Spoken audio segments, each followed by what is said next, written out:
policy. Mr. Reed and Ms. Miranda. Thank you, Mayor Pro Tem Roberts, and good evening, City Council members. Now let me get the screen up. I'm saying that so that we can. Here we are. And I'm not proficient on how to get the screen up there working. And boom, look at that. That is fantastic. Okay.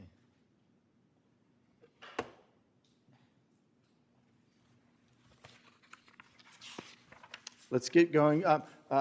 Mayor Pro Tem and council members, this is your first workshop, a workshop which you want to test run to see is it beneficial to meet prior to a 6:30 p.m. meeting so that you can get some of the longer presentations that are more complex policy questions or a project out of the way. And so I hope you find this productive tonight.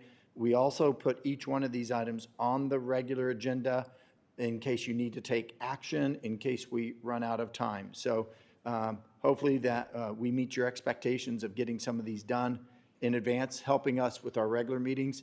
I will add our regular agenda session list of items is rather lengthy as well. So imagine if we added this 1 hour to after 6:30 p.m. I'm going to get going. All right. On this presentation overview, what I'd like to speak to is this presentation is focused on the policy role of reserves and the difference in thinking about the fund balance as a fund reserve. As Ana Miranda walks you through the presentation, we're asking you to keep the question in mind for feedback and direction, and I'll show those questions on the next slide. But here's my challenge to you, is what I would really like you to think about is the answer to the question of what is your vision in regards to a fund balance or a fund reserve? What is your vision? How do you look at the general fund and the purpose of holding on to taxpayer dollars in a fund balance or a reserve based upon our risks? Keep that in mind. This presentation will explain the two mindsets of looking at what the traditional term has been as fund balance. And so, is it a savings account or is it a risk insurance perspective? These are the questions I'd like you to keep in mind, and we will end the presentation on so that you can give us direction regarding this rethinking of fund reserves. Now, the current policy was put in place in September of 2022 when the previous resolution set the fund balance at 35%. And for those of you on council who were here at the time, we received the Cibolo Valley Drive proposals, bids from contracting companies, and it was the best price was $8.1 million. And council, remember, we only had about $6 million, $5.5 million available. And so I went to council immediately in our budget process, and I said, council, we currently hold 35% in a fund balance. That's rather high. And I showed you comparisons to other cities, and the council at the time said, hey, I showed them 25 to 35%. Without any risk analysis, but based upon common practices with other cities. And this council landed on 28%. Mr. Hicks, I think I remember you being the council member that said, I feel comfortable with 28%. And that's where we landed. We used that reduction in the fund balance of 35% to 28% to fund a one-time cost, and that was Cibolo Valley Drive. We also used some other funds to get to that $8.1 million. So this fund balance policy, what is that? It's the unassigned fund balance. At the end of the year, we should end with this amount of money on the side, if you will, but in the fund, that we were never intending to use, but would be used for one-time costs. And so at this time, I'm going to hand it over to Ana to start walking you through the rethinking of the fund reserve.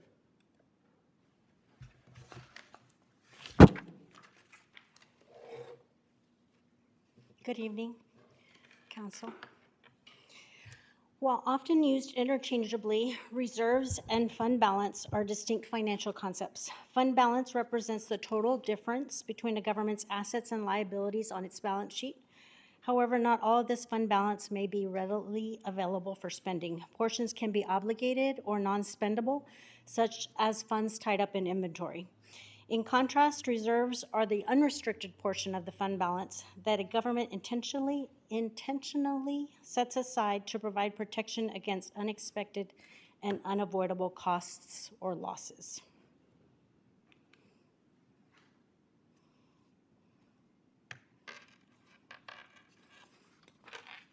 The traditional way of thinking about reserves has been to think of it as a savings account, which is an easy concept to grasp due to the obvious parallel in our personal lives.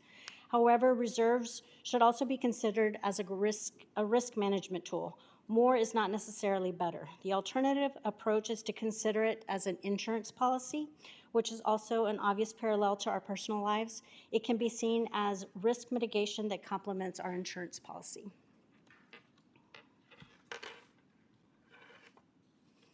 This snippet is from the GFOA article, Should We Rethink Reserves? It was also in the council packet. It depicts the advantages of both models. Putting the two models together offers a comprehensive perspective on the role of reserves.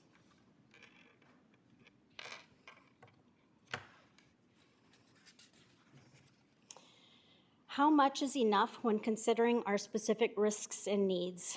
We want to ensure enough to respond to emergency situations, but not so much that we are holding funds no less than 2 months or 16.67% of recurring operating expenditures. And that is the very minimum.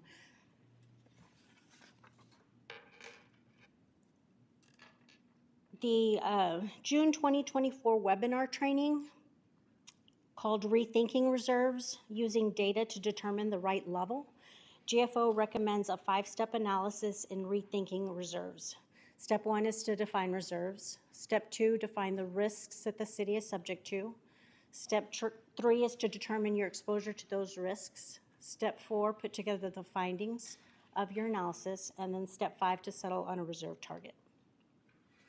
So step 1, defining reserves. Let's take a look at the difference between stresses to our budget and shocks to our budget. Stresses are known problems that are not easily resolved, such as infrastructure maintenance, for which we can plan. Shocks are sudden and unexpected declines in revenues or increases in costs that pose an immediate threat or concern, such as a natural disaster. Reserves are to provide a financial cushion against those unplanned and unavoidable costs or losses. Step 2, identifying the risks that the city is subject to. Beyond obvious concerns like recent flooding, we must also consider other emergency events such as hazmat incidences or train derailments. Economic factors, especially those affecting our revenue streams like sales tax fluctuations, present another category of risk. Additionally, the city faces various forms of leverage, regulatory pressure from the state, negotiation dynamics with local government partners, and human capital considerations related to our employees. Determining the exposure to these risks is the next step. For each risk, we would determine its likelihood and its potential financial impact, and consider mitigation strategies available to the city for each risk. These encompass our property and liability insurance and any other unrestricted funds that we can use. With this complete picture, we can then help answer the critical question, what is the optimal level of reserves required to effectively manage these risks? We included slides to highlight our partnership with TML IRP, which is the Texas Municipal League Intergovernmental Risk Pool. Because it is a risk pool, they don't just insure against losses, but also offer resources to reduce risks. Our contribution for partnership in the risk pool is anticipated to be $365,000 for property and liability coverage, and an additional $200,000 for workers' compensation.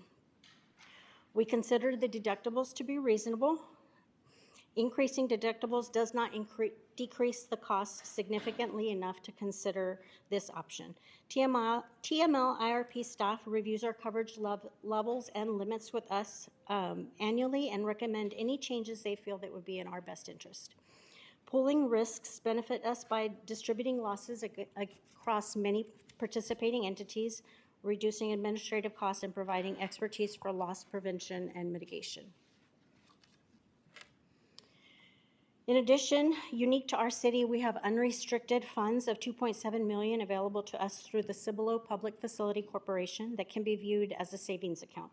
These funds can be used at the discretion of City Council for one-time large expenses. I do want to note that the PFC is currently earning interest of approximately $9,000 to $10,000 monthly. Step 4 is putting together the findings of the risk analysis, and this was also included in your packet. It looks like an Excel worksheet, and I will try to get that on the screen.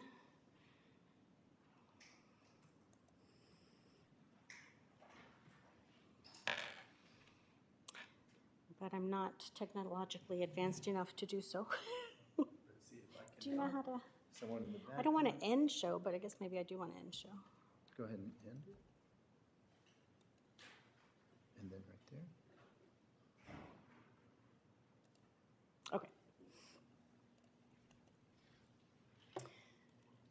Okay. This template is provided by the GFOA to help governments systematically consider factors for the reserve levels. And we'll go over each of those tabs. The first tab is extreme events. What is the city subject to? So we did include flooding, train derailment, or jet crash being near to the base, and of course having a railroad run right through the middle of Cibolo. Hazmat incidences could occur on I-10 or I-35. Of course, cyber attack is another potential risk. In assessing the risks, we assessed how frequently these events have occurred. The flooding that occurred here a few weeks ago, my understanding is that it had been 10 years probably since the last flood at that level. For categories B and C, train derailment, hazmat incidents, there was no known events in the last 20 years. And cyber attack as well, we haven't not had anything significant in our history that we're aware of. So the step 3 is to identify other risk mitigation approaches to any of these. And again, we do have TML insurance for our city facilities. If we had flooding to the levels of emergency, like recently in Kerrville, FEMA would come in and assist the city and assist the residents. And most of our costs would be labor-related cleanup costs related to the extreme events. And that's the same for categories B and C, where the labor would likely be our biggest expense. In considering these risks, we're asked to score it, and from 1 through 5, 1 being very unimportant and 5 being very important. I can read some of these descriptions. We chose unimportant on these risks. We're subject to 1 or 2 types of significant extreme events, and we have other risk management options. So that's where we feel that's where we feel we fall, is a score of 2 in this area. In the next category, revenue stability. Property taxes, we know, are very stable here, so we don't really have a lot of risk related to that. Sales tax fluctuates, and there is more, it's more subject to shifts in the economy. And we don't really have a lot of mitigation approaches to manage these risks. We entered a score of 3 for neutral. We do not face an unusually high or low level of risk from revenue instability. We know that we can have big shifts in the economy, but it doesn't fluctuate our sales tax to within millions of dollars. It fluctuates less than $1 million from year to year. So even I mean, we anticipated shortfalls in 2020 when COVID hit, and we saw the opposite. We actually grew our sales tax in those years instead of seeing a decline. So we haven't really experienced a huge shortfall in sales tax. Like I said, it normally will be under $1 million, and so that's why we rated that a 3, because we don't feel like it would be an extreme amount that we wouldn't be able to cover. Some of the mitigation management techniques would be to raise rates in other areas or reduce costs, right? We could do hiring freezes. There are things that we could do to mitigate that without dipping into fund balance. Expenditure volatility is the next item.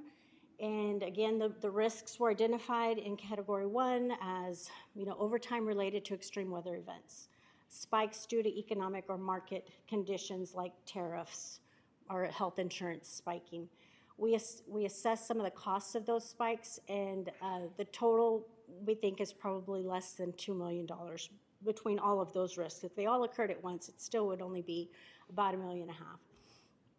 So again, we could mitigate that by offering comp time instead of paying overtime. That just kicks a can down the road, but that is something that we can use to mitigate those costs. We can reduce service levels. We can do hiring freezes. We can adjust healthcare plans, things like that. So considering that we have these mitigation approaches available to us, we considered this also to be a neutral risk. Leverage.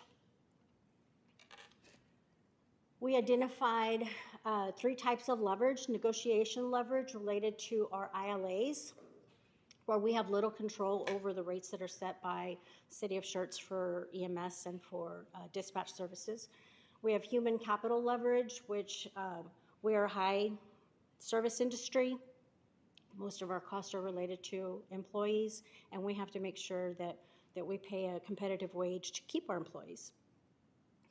And regulatory leverage, which is unfunded mandates that come from the state that we're all familiar with. So we assess those risks and what are some of our mitigation approaches. And that would be trying to negotiate on spreading increases over multiple years, which we've done this year with our EMS. We've also gone to the voters last year and asked for a tax rate increase when necessary. And again, we can reduce discretionary spending. We can do hiring freezes as necessary to mitigate these risks. We rated it a 3 because we do have these mitigation approaches. Liquidity is also a risk. We receive our property taxes, which is our largest revenue source. We receive the bulk of that in December and January. And then towards the end of the year, we don't have as much revenue coming in while our expenses remain constant throughout the year. We don't consider this a high risk at all. We've rated it a 2. We've managed our investments and keep our funds liquid throughout the year, and we have adequate fund balance to do so. So just managing our portfolio to avoid that risk is the mitigation approach that we would use. Other funds, this is reliance of other funds on our general fund. We only have one fund that is reliant on the general fund, and that is our special events fund. So where we don't receive enough revenue to cover the event, the general fund picks up the difference. And that is in the past year was $40,000, so not a significant amount of outlay for the city. So we also rated that risk as very low. Growth is one of our higher risks. We rated that higher, and our growth, we have continued population growth residentially. We have the new CCN for wastewater on south of 78, and we have commercial industrial growth expected along IH-10. There is a lag between construction of new development and the assessment of taxes.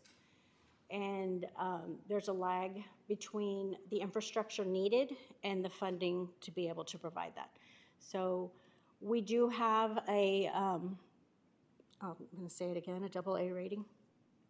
That helps us issue debt. We're able to easily issue long-term debt at good rates to the city for any capital needs, and issue tax notes for short-term needs. So while we did rate this as high, important, we didn't think it needed to be a 5 here. The last one is capital projects. And again, we do have the ability to issue debt for most of our capital needs. Shorter term debt for equipment replacement and long-term debt for large capital projects. So we do manage our budget and issue debt for significant projects. We rated or scored that a 2. So with the results of our scoring, our total score is a 21 and falls in this category. You face a low to moderate level of risk to retain through reserves. Consider adopting a reserve target somewhat higher than the GFOA minimum of 17%.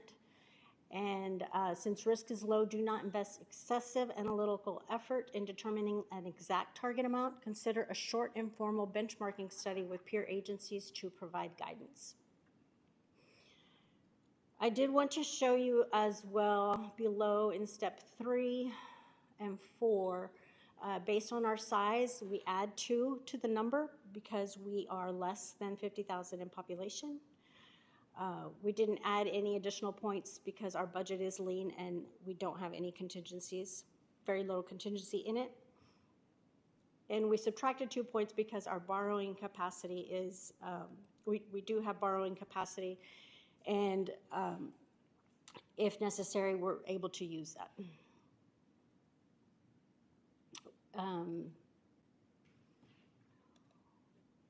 We also knew that it's important to benchmark other comparable jurisdictions, and so we marked an X in that box. It did not change our overall score of 21.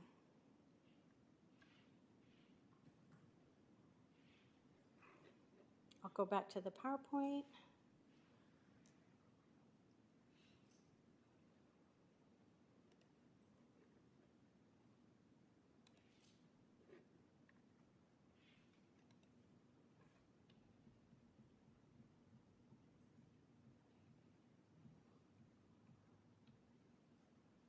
Okay, and this slide repeats the recommendation of the 17 to 25% reserve target.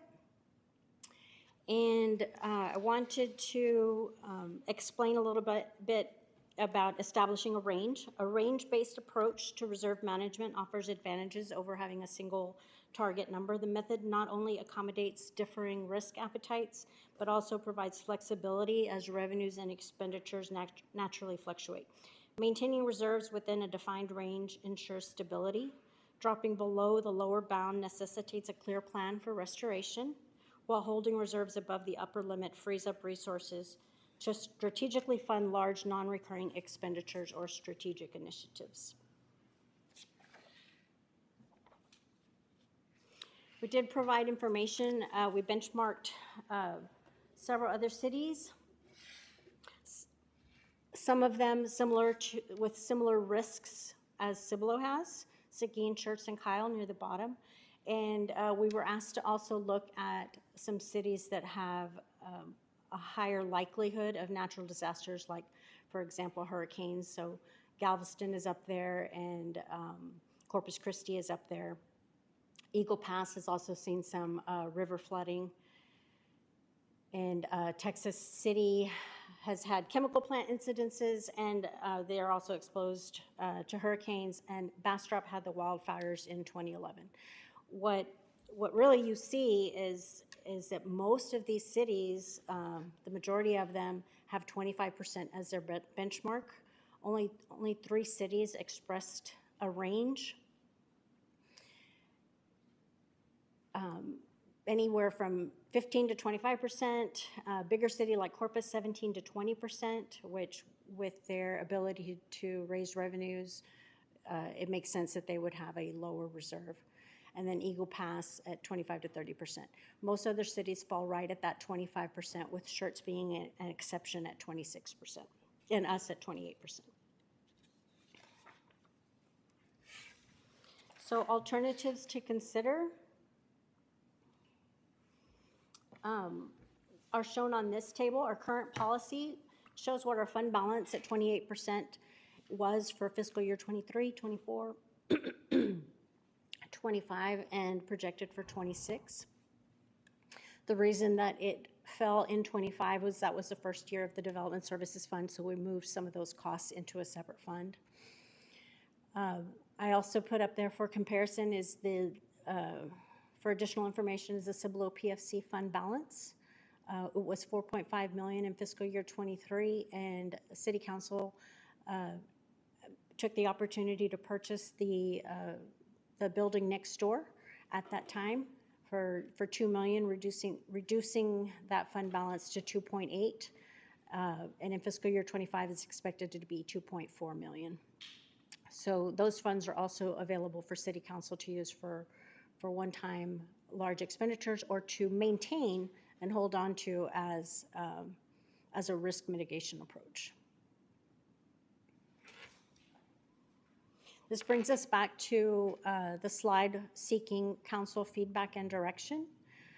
What are City Council's ideas and feedback regarding the fund balance as an insurance policy versus a savings account is the first question.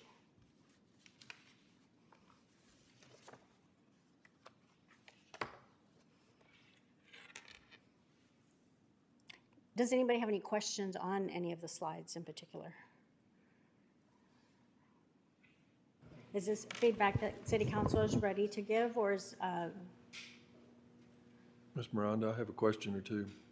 On one of the spreadsheet pages, it was maybe the third one, there was a comment on maybe line 11 or 10. I'd have to look at it and be reminded, but it was something about comparing us. No, it was about depending on neighbors to assist in some ways. No, back. Maybe on leverage? We can't... Line 11, right there. I didn't understand precisely what that wording means. And neighbors, just our neighboring cities is probably what I should have put in there. So we rely on City of Schertz for their services for dispatch and EMS, and we're not in a position to really be able to negotiate we don't have the control in those numbers. We're given a number, and we do have some negotiation. I mean, we maintain a good relationship with City of Schertz, and when Fire Chief said, can you split this over 2 years instead of the increase all to hit 1 year, they spread that cost out a little bit. So we have some negotiation, but we don't have a lot of negotiation when we rely on City of Schertz for those services. That would apply to the ambulance services also. And, okay. Any other questions? Well, I just find this extremely funny or irritating. I asked about this last year. We went to our voters and asked our voters to raise their taxes to pay, and yet here we come back this year and asking to reduce. And I only wanted to reduce it to 25. I won't go no lower than 25%. Y'all do not know what it's like around here whenever it floods. I've been here 40 years. I know what it's like to be here when it floods. When it comes, it comes. And nobody, obviously we know what water can do. When it comes, it's coming, okay? I wouldn't reduce it no more than 25%. I'm gonna tell you straight up that to come back this year after I asked last year, use that to help, pay the offset of the increase in our employees. And I would still provide guidance that we wouldn't want to use the money that's freed up for recurring expenses. We'd still only want to use any. I understand that, but I understand that portion of it. But I also know that 1103 is coming in over budget now with all the we're gonna need, the PFC funds, we might need that to help pay towards 1103, the phase two, because we're about $11 million over budget right now. Mr. Hicks, counsel, if I could add, Well- first, I want to address FM 1103 Phase 2. We have already signed our AFA that fixes our contribution at $3.4 million for Phase 2. You'll remember council approved that AFA. We locked it in. Secondly, and Mr. Hicks, you and former council member were on an email between Anna Miranda and me when we talked about the fund reserve. I'll reiterate what Anna's talking about. This conversation is around what is a fund balance or a fund reserve intended to do, and it's not to pay for recurring. So there's not a direct relationship between asking voters to increase tax rate for recurring costs regarding public safety and the conversation tonight about your fund reserve. It might, in a simplistic way, seem like they're related, but they are not. The fund reserve is an amount of money that's unassigned. It's unassigned. And it's intended to be there as an insurance policy, or some people say a savings account, or a combination of the two. As we grow as a corporation, it's important for us to continue to sophisticate and reevaluate all of our financial policies. And so we annually update our investment policy. And you'll remember over the last 2 years, we've made significant changes to comply with state law, improve our best practices, and ensure that we have our assets as liquid as necessary so that when they are needed, we get them. Or how we place debt is ensuring that we get the best rates. And so this year, we're looking at the fund reserve, fund balance policy, not related to asking voters to increase tax rates to pay for public safety. It would be inaccurate to tie these two together. And so the fund reserve policy, it's just time to look at it. Back in 2022, when you were adopting the FY23 budget, I revisited it with you for a very specific purpose, a one-time cost of Cibolo Valley Drive. And for those of you who were here, you knew how critical it was for us to have cash to complete that project. And so tonight, we're just talking about it again because it is timely. So what we would like is just your direction. Mr. Hicks, you've given us your feedback, 25% something that you would be comfortable with and no less. I'd like the rest of council just to give their sense around the fund reserve. And what staff's recommendation is a range. Ms. Miranda, what was the range that you mentioned in the presentation? I don't want to. 20 to 25%. 20 to 25%, a range. But we provided you all the options right there, and Mr. Hicks was leaning towards alternative one. So, Mayor Pro Tem, if we could have the council just respond to that, please. Which alternatives do y'all want to consider? I'm comfortable with alternative one, to stop at 25%. Councilwoman Cunningham? I'm also comfortable with 25%. I do see that that would bring us some savings in FY26 of around $6.5 or $650,000-ish. That would be a one-time funds that we get that we would have to utilize. I think that looking at this risk assessment is great. It shows us some of the risks that we have. I would like to kind of tentatively bookmark the savings if we do go to 25%, that $650,000. I'd like to tentatively bookmark it to see if we can address some of the risks that we identified. If we can decrease our risks, then we're being proactive and we're not kicking it down the road to have to spend money on these things. The flooding was a great example. We had flooding here, like Joel mentioned. It comes in real fast, real furious. We have a lot of creeks. We have a lot of drainage projects that we're working on that will divert the water even more. I think that that may be a good area for our fire chief and our other emergency personnel to look at to see what can we put in place to kind of, what are things that would be a one-time purchase that we could put in place to help with some of that. We have Fire Station 4, it's 4, right? Yeah, Fire Station 4, or public safety facility, whatever it is coming up. That might be a good place to utilize some of this money to add in those early detection systems, the warning systems, get some additional equipment to be proactive about these risks that you identified in the process of figuring out these percentages. I don't just want to say, well, now we have 650,000 to play with and let's throw it towards something that won't have a lasting impact. I'd like to see that we use that, since it is a one-time fund, that we use it towards something that will last several years and help hopefully prevent future issues. That makes sense. All right. Councilwoman Sanchez Stevens? So, Ms. Miranda, the last time we had our budget workshop, we're at 23.5% right now, right? How would we make up that difference from 23.5 to this 25%? We're looking at that right now. We're looking at our fee schedule to see where adjustments can be made to bring in additional revenue, and we're also looking at costs on where we can reduce costs to get back to that level. And can you remind me, have we already secured bonds for our next fire facility? They've already been secured as well as for the... They have been authorized by the voters. We have secured or issued bonds to be able to do some site work. We haven't issued the bonds for construction yet. So the chance of our rating, credit rating could go down, we could potentially increase the risk of interest rate going up? Yes. On these bonds. To clarify, our credit rating wouldn't go down.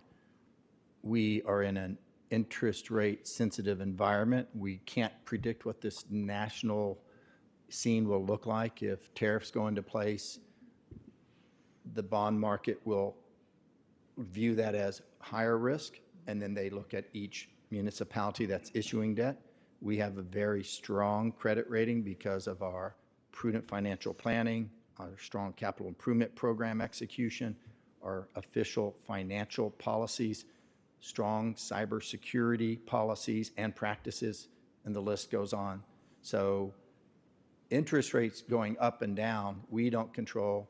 What we do control, like when you go for mortgages, based upon our strong credit rating, we get lower interest than many other cities that have a lower credit rating.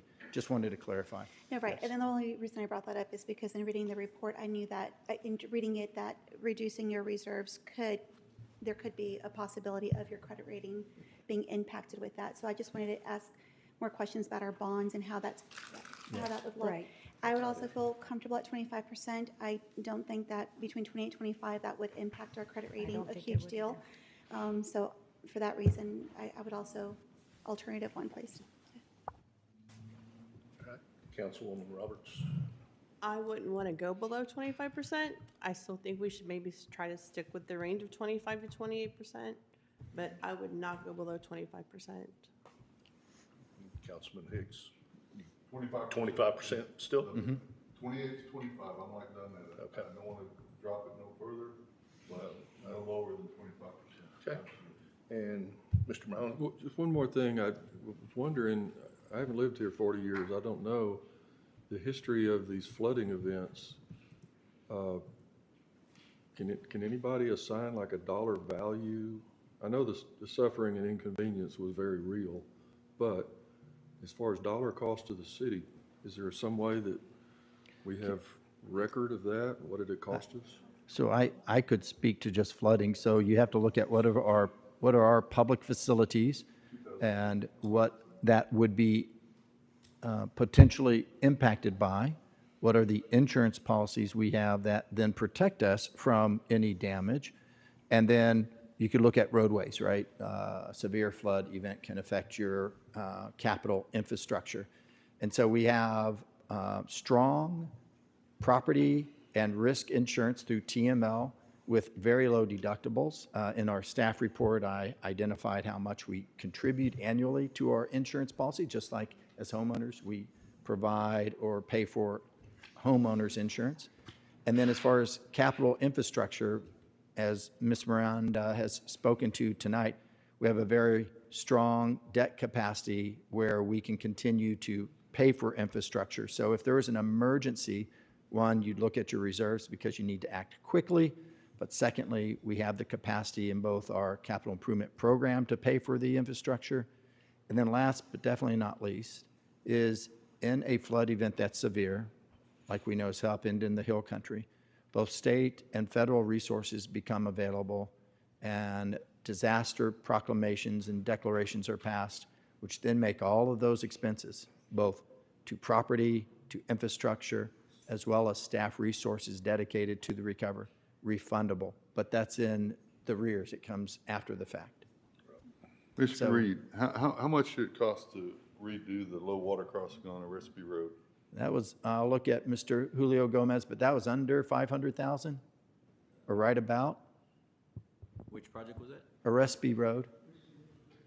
I think Where it the was right bridge, where before we you redid the started. bridge, I thought it was more than that, but Yeah, I think we did that in-house and it was.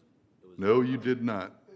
No, you did No, not. I can look it up for this D&D topic. did that one. I can look this one up, but it was a very low-cost repair to Recipe Road.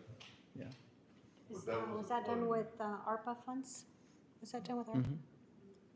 That, Yeah, I think it was before your time. Yeah. We can get that still number to you. I'm still looking for a history of amounts. I was, working in local government when a terrible tornado swooped through the town of Rockwall, or Rowlett. A few years before that, there was one in Lancaster, Texas. And it took a while, but after a year or two, somebody could actually publish and say this cost the taxpayers, $1.9 million after all those things about TML, FEMA, et cetera, et cetera. What were the local taxpayers actually out? And that's kind of what I'm looking for. And I don't know that our records go that far back. I haven't been here for an event that, like Mr. Hicks described. So I don't know that we have records that far back. Thank you. And my position would be that hold it to 25%. All right. What else do you need from us? Mr. Reed? The next questions, And with you each giving your direction on that, I think the next question was really about the risk analysis workshop, if you had any other questions. Some questions have already been asked. And then the last one was, do you need any additional information regarding adjusting the general fund balance policy? And if you're okay on those two questions, we can proceed to the next topic. Okay. All right. Let's, 3B, discussion presentation on the employee market compensation study and cost of living adjustments for FY26. And as Ms. Taplin steps up to give this presentation, it is a workshop, and we're starting this before 6 o'clock. If the mayor and council wanted to take a break like at 6:05 and grab your food and bring it back, we can do that, and Ms. Taplin could finish this presentation before your 6:30 meeting. So I just want to put that out, that you can continue past 6 o'clock because you're taking no action.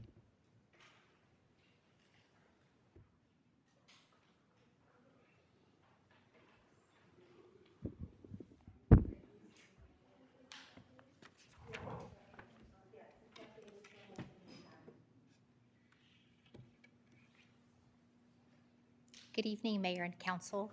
Tonight I'm going to present our classification and compensation review.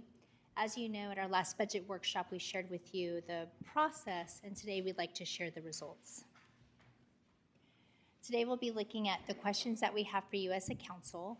We'll review once again the compensation philosophy, just important for you to understand why when we make compensation decisions, why we do that. We'll look at the cities that we're reviewing again. We'll explain a summary of the work that we've done for both classification and compensation, share the market assessment results, talk about potential costs, and then seek direction and feedback from you. Our 3 questions are if you have any questions about the approach and the data presented in the study this evening, if you have any questions about the options that the staff has presented, and then if you have a preferred direction on which options you would like us to pursue for budget purposes. Just a quick review of our compensation philosophy. Again, you saw this at our last conversation about this process. Our compensation philosophy is important because it helps us attract, retain, and motivate a highly qualified, diverse, and dedicated workforce. As you know, with our growing community, we need that type of employee for our growing city. We really use this philosophy to look at a market-based compensation system. It's designed to be externally competitive and internally equitable. Those key principles that you see down there when we're asking questions and trying to work out different scenarios for the compensation philosophy, we're always going to ask about market alignment. Internal equity is very important, transparency and communication, fiscal responsibility, and then last, performance and professional growth. You're familiar with the cities that we're studying. You see Schertz, New Braunfels, Bernie, Live Oak, and Seguin. We wanted to provide some perspective for you guys how we compare population, tax rate, and employee count. You also asked us to gather data from Universal City and Converse. We've received that. We haven't received data yet for Hutto and Kyle. We have done open records requests for that. Once we have that information, we will incorporate that into the study. Here's a quick summary of the work that my team has been working on. On the classification side, the first thing you have to do in looking at your classification is your job description reviews. We've worked very closely with the executive team to get those updated and ready to go for FY26. From there, we look at our classification matrix. One of the biggest pieces of that classification is what's called a job evaluation point factor. And this helps us make sure scoring the position if they fit where they are currently on the classification matrix. And then the last piece of that is reviewing pay grade assignments. Excuse me. On the compensation side, we'll look at the compensation matrix shortly. You'll see the base pay for the cities that we studied. We look at a compo ratio from midpoint. This really helps us determine competitiveness. We look at the compo ratio for minimum.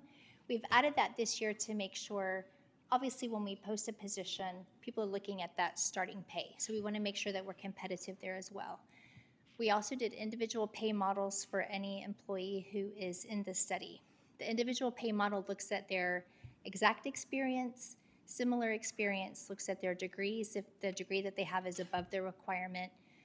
And then the last two pieces of that are external equity and internal equity. Here's the classification matrix. You guys have seen this before, but really what we're demonstrating here is starting with position 1, going all the way to pay grade 35. This will help you understand better how the positions are laid out within the city. I mentioned on the classification side, the first thing that we do is our job description review. You've seen this slide before, but I highlighted what's really important for making sure that our positions are classified correctly. The job title, their classification, the essential functions, the knowledge, skills, and abilities, minimum qualifications, and the physical demands. The job evaluation factor, as I mentioned earlier, is exactly how we score these positions to make sure that they fit properly in the classification matrix. I've met with each executive team member and we've walked through each of their evaluation scores to make sure that we have them scored correctly.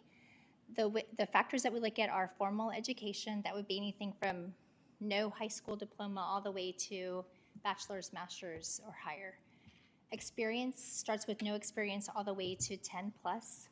Our technical skills look at standard skills, technical, advanced technical, and then advanced. The management and supervision piece looks at both how the employee is managed and supervised and or if they manage or supervise an employee. They're scored on that. Impact of actions looks at if they were to make a decision for the city, what would be the impact to the city on that action. Fiscal responsibility, and then working conditions. We provided this slide here to demonstrate to you how that job analysis, the job evaluation factor works. So you can see, as an example, pay grades 1 and 2, no experience required, and entry level. As we're working up the pay grade, you can see we're starting to look for high school diploma, regular interactions with staff, standard skills, no supervisory. Then we work up one more step where we're getting more into technical skills, but we still don't have that supervisory responsibility, and the years of experience are increasing as well. All the way up to pay grade 20, this is where we start either people managing people or projects in those pay grades. Then you can see our higher pay grades here. The 21 to 24, we're looking more for the advanced skills, and now we're managing, monitoring work performance of a team. All the way up through the the executive director. And then you can see that top one is an assistant city manager position, which we currently don't have filled. But this is to demonstrate how those evaluation factors help us fit the positions within the classification matrix. So looking at compensation, as you know, and I've mentioned already, we look at job title and pay grade, and then we measure that to pay grade minimum and pay grade mid for the cities that we're studying. From there, we've calculated average across the midpoint and then average across the minimum. This helps us to decide how we are leading, matching, or lagging the market in each of those positions. Our market assessment results, at the studied midpoints, we've lagged in about 34 positions. We've considered anything that's 94% or less of that average as a lag. A match would be anything that's 95 to 100%, and you can see in 9 positions, we match our neighboring cities. And we lead in 8 positions as well. That's anything that's over 100% at the midpoint. On the average, we are comparable to neighboring cities at the midpoint at 93% and at the minimum at 92%. Let's look back at the FY25 study. That was for 119 employees. This was police, fire, and public works essential employees. Police and fire, 43 police were affected and 38 firefighters. That move to market for the full year was estimated at $1.2 million. Public Works had 38 employees affected, and that cost to move to market was about $400,000. Our estimate this year for you guys to consider, this study looked at 50 employees. I'd mentioned earlier we do the looking at the employees' degrees, experience, etc. So while we studied 50 employees, 50 positions, that doesn't mean that every position will be impacted by this study. On the general fund, we looked at 41 positions, development services 5, and then utility 4. And those are people. You can see the estimated impact if we bring them to 95% of the market there. And then if you choose to do 100% match, you can see those numbers there. Again, just so you understand, we look at the minimum and then we do that assessment of the employee. If they are still below that minimum, then we would have included them in this data that you see here. Anybody who is not affected by that study, we're recommending a COLA. You can see the data here. For 2025, we're at 2.7%. You can see that information down there. The Bureau of Labor and Statistics hasn't settled on on a 2025 number. Right now, they're looking at fourth quarter 2023 to fourth quarter 2024 to come up with that number. But that shows you, in the years that we've worked on the study, the CPI for each of those years. We've done an estimate here of the cost of the COLA. This looks like a complicating slide, but once I explain it to you, you'll understand better. When you look at a 2% COLA, this is for all of the different funds. Those employees are about $10.4 million. When we add that 2%, that puts us at about 10.6. The impact to the budget for you guys to consider would be $209,000. If we decide to do a 3%, you see that the total there, that 3% is the 10.8 for a $316,000 impact. And then if we do 4%, you can see that there as well. That impact to the budget's about $431,000. We did break it out here for you by the fund so that you could see the number of employees impacted at each of those decisions. As an example, in the general fund, you have 115 employees impacted at the 2%. At 3%, it goes up to 116. Remember, that's because if you were eligible for a market study increase, but it was lower than the 2% or at 2%, you would be qualified for the 3% if that's a decision that you make. And again, we're open to any comments or feedback that you guys have, but that's what this slide demonstrates. You can see we have drainage, utility, and development services as well. Do you guys have any questions or feedback?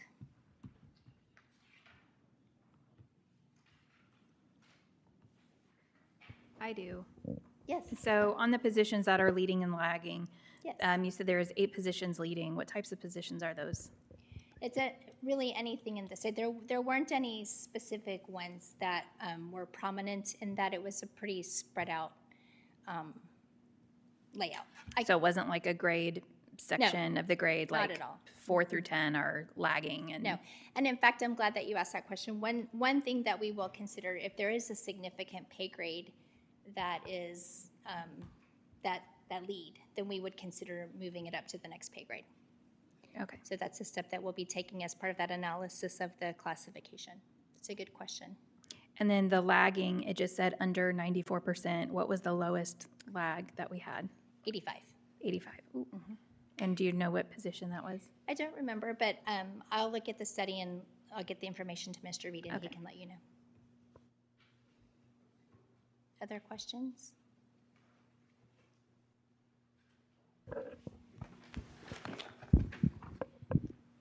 Do you need any direct feedback from us? Can you go to the slide with the questions? Sure. And I'll take notes.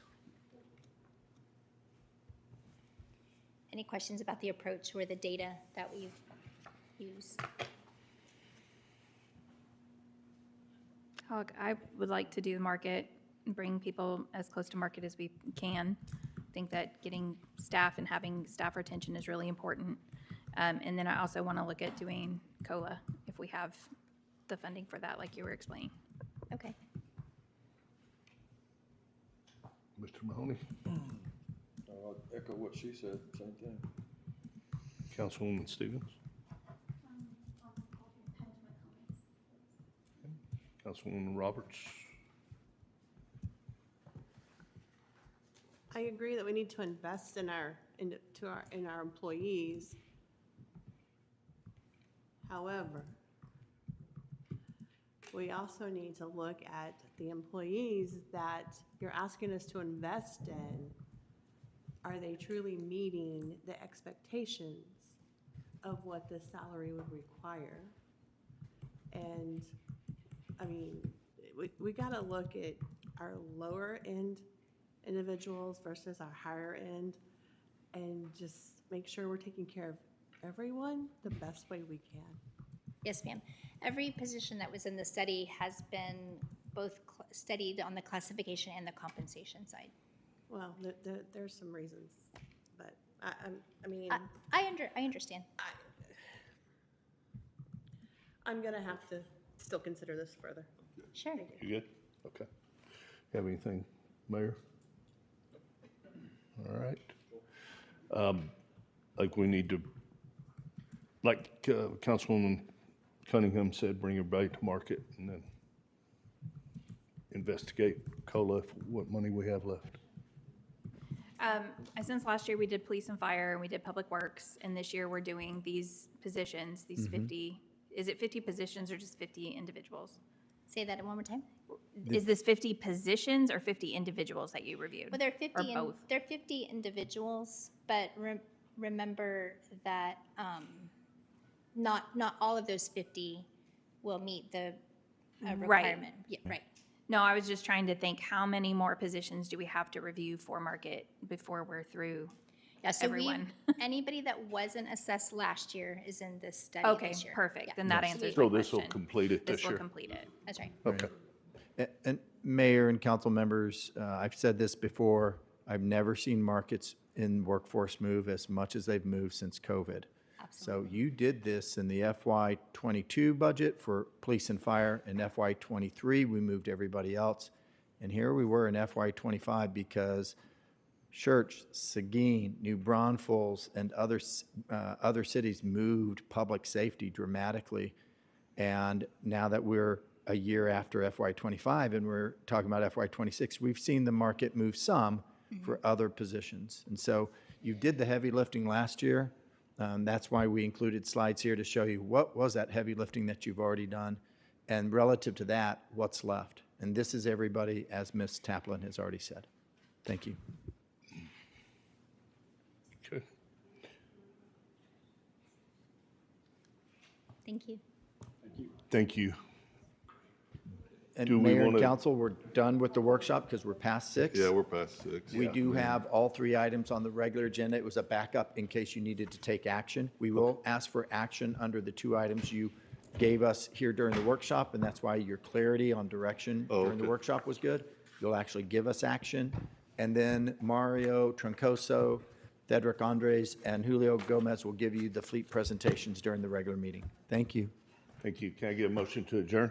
Motion to adjourn. All in favor?